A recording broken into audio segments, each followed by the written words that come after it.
Hi friends, welcome to MMC భార్యాభర్తల తమాషాలు. రవి రాత్రి తాగి లేటుగా వెళ్ళినందుకు మా ఆవిడ తలుపు తీయలేదు. దాంతో రోడ్డు మీదనే పడుకున్నా.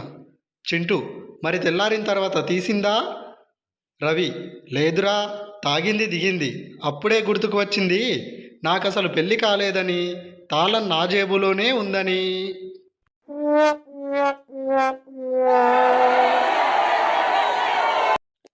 భార్య భర్తతో షాప్కు వెళ్ళి ఒక పాల ప్యాకెట్ తీసుకురండి, ఒకవేళ అక్కడ గుడ్లు ఉన్నట్లయితే 6 తీసుకురండి. కొద్దిసేపటి తర్వాత 6 పాల ప్యాకెట్లతో భర్త ఇంటికి వచ్చాడు. భార్య, 6 ప్యాకెట్ల పాలు ఎందుకండి? భర్త, అక్కడ గుడ్లు ఉన్నాయి, అందుకే 6 తెచ్చాను. నువ్వేగా ఒక పాల ప్యాకెట్ తీసుకురండి, గుడ్లు ఉన్నట్లయితే 6 తీసుకురండి అన్నావు.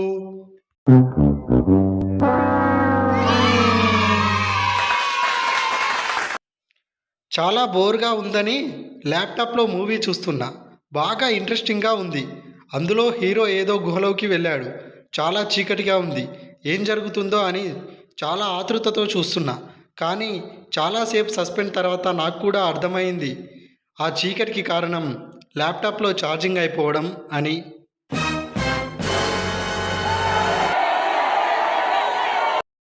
తండ్రి, నాన్న లస్సీ తాగుతావా?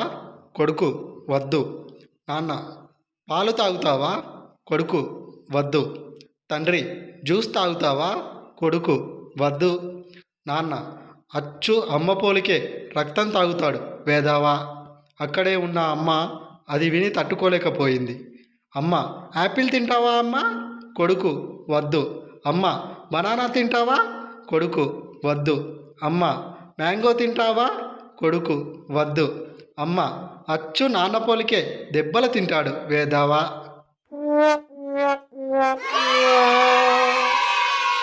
ప్రియా, నువ్వు చాలా అందంగా ఉన్నావు.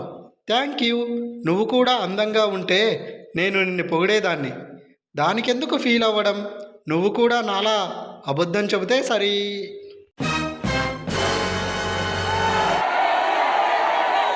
పెళ్లి కుదిర్చే పెద్దలకి ఒక సూచన. జాతకాలు అత్తాకోడళ్ళవి కలుస్తున్నాయో లేదో చూడండి.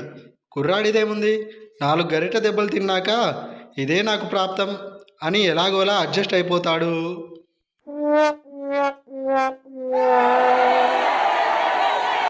Thank you friends, please like this video, share చేయండి, సబ్స్క్రైబ్ చేయండి. Thank you.